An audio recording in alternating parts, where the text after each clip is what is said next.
Hey guys, happy Sunday. Welcome back to the channel. I'm Ken and you're watching Ken's Cuts. Thanks so much for stopping by. On today's edition, beside me here, I've got some roadside cherry that I scored. Compliments of my local tree service that I work with. He got a hold of me during the week and he said, hey, I'm taking down a beautiful cherry and I know this is something that you're going to want. I've got everything bucked to 16-inch max and there's only one condition. We're moving on to another job and I don't have time or space on the truck to bring you the rounds. So I've asked the customer if it's okay to leave them at the roadside as long as you're able to pick them up today. And I said, okay, I'll get there. He sent me a photo. I can probably share that here in just a second.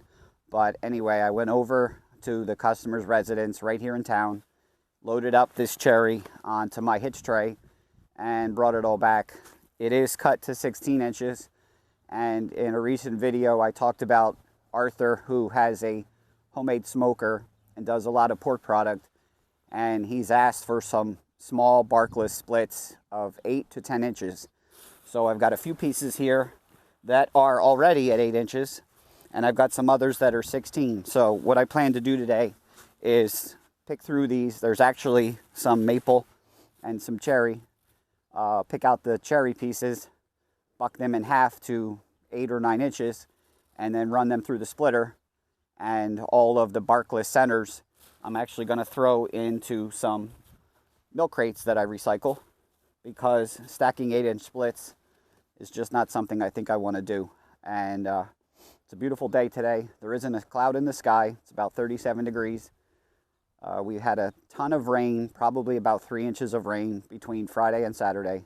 Fortunately, up here on the hill in the wood yard where I'm at, we're on some high ground. So the ground's very dry, and I decided to take advantage of the weather. And we're going to get started, get set up, going to warm up the saws, and we'll be back in just a minute, so stick around.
Okay guys, so we got about 15 rounds here that I bucked up.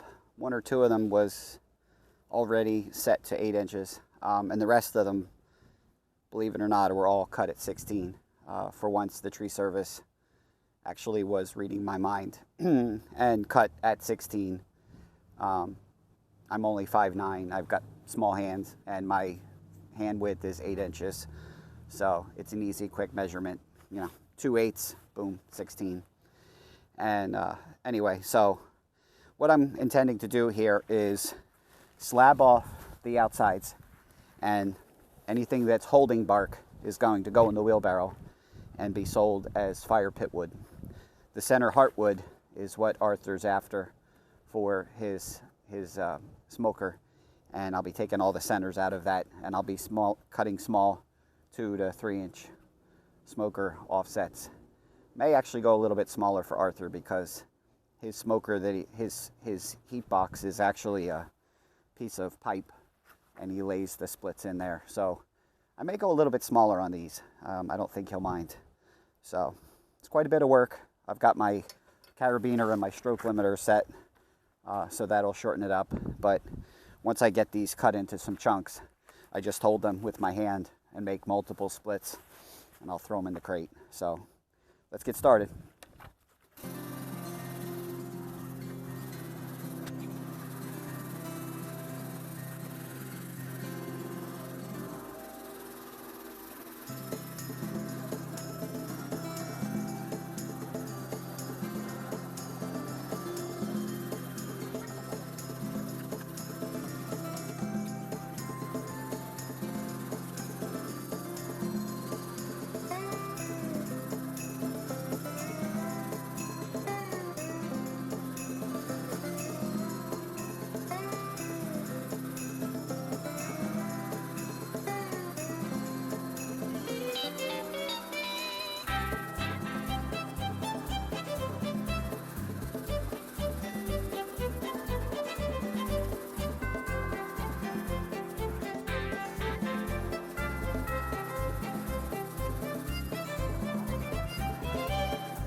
That's one round done.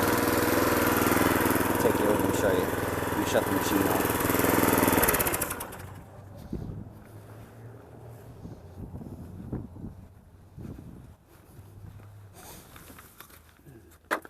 So that's what it looks like. I just throw it into crates. I may or may not go back and stack these in a little bit better. Most likely will. It's very easy to stack these crates up, keep everything contained.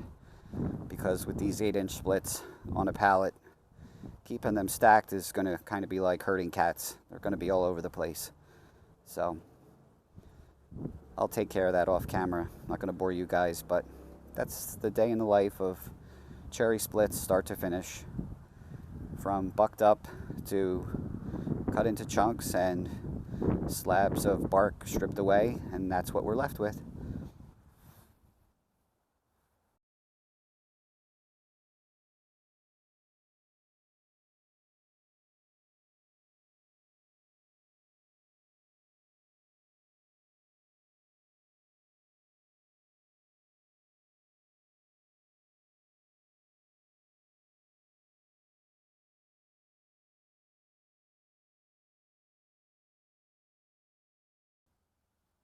Okay guys, so that's about all we have for today. I'm not going to bore you with splitting up the balance of those rounds. Just wanted to give you a little taste of what it takes to make smoker wood, especially here in my wood yard with my horizontal box door splitter. Like I mentioned at the end of the video there, I'd love to put a wing on and turn it into a 4-way and speed things up, but it tends to just make a mess and splinters everything. So we'll stick with the single way, and I'll go ahead and stack up all these splits off camera in those crates like I showed you. And it'll keep everything tidy. And I'll let Arthur know when I've got a batch ready, or the next time he reaches back to me. At least I'll have some stuff prepared. This cherry I'll probably have dried out in about 3 months or so. And because it's so small, typically cherry's about 6 months to season as an average, firewood split. But with my small splits, I can get them dry in about 3 months. I can get white oak dry in about 6 months, and it's ready to sell, especially with the warm weather coming. But thanks again for sticking to the end. If you like this kind of stuff, please go ahead and like and subscribe. I just cleared 250 subscribers yesterday, so that does mean the world to me. But if you're not currently subscribed, please go ahead and subscribe, hit that bell icon, and next Sunday when we have an upload, you'll be notified. All right, guys? Until next week, have a good one.